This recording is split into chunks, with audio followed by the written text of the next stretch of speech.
One of the most frequently asked questions I receive is whether or not we should knock down a house or do an addition.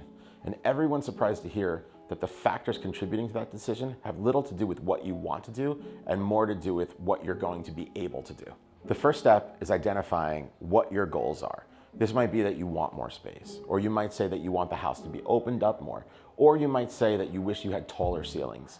Identifying this in the beginning of the process is critical, and that's the first step in understanding what the best options for your home are.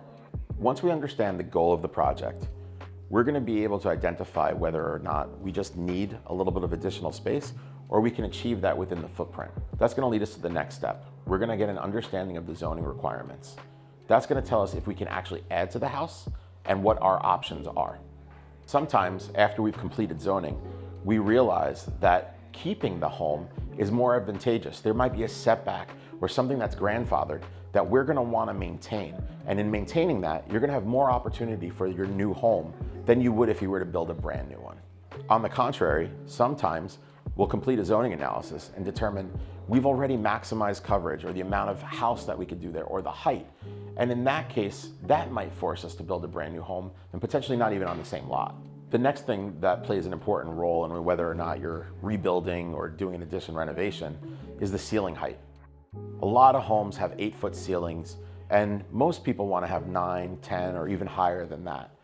You don't realize it, but in order to get that additional height on the first floor, you are going to tear the house down to that first floor deck. At that point, it's usually cost prohibitive to just do an addition or a renovation.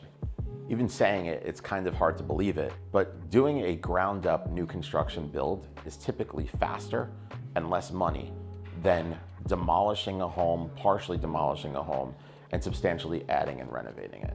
Now, this doesn't apply to if you want to do a living room or a kitchen renovation, but it does apply if you're trying to take a house that's 2,000 or 3,000 square feet and turning it into a 5,000 or 6,000 square foot home. Things such as displacement, rent, design time, all of these factors lead to the amount of time on a calendar that you're going to invest in your renovation. The age-old question is, am I pricing myself out of the neighborhood? And sight unseen, you probably are. You probably purchased a piece of land or a home at retail, and you're about to build at a rate that exceeds the cost per square foot of purchasing an existing house. Now, we're trained to think of real estate as an investment, but when you think about it in terms of cars, you're going to pay a lot more for a brand new car than you are for a used car. And the same applies here. There's intrinsic value in developing something that fits your needs perfectly, as opposed to just buying something that exists. If you're like me, and like most people, budget's going to be the major determining factor. And realistically, the budget is going to point you in a direction one way or the other in ways that any of these other things that we discussed wouldn't. Let's take, for instance, if you live in a home that's an English Tudor, and you want to turn that into a French chateau. Chances are, starting fresh will actually be cheaper than doing beams and girders and other types of structural interventions to turn that house into something that it isn't. So the long and short of it is there's no easy answer for whether or not you should renovate or knock down and rebuild.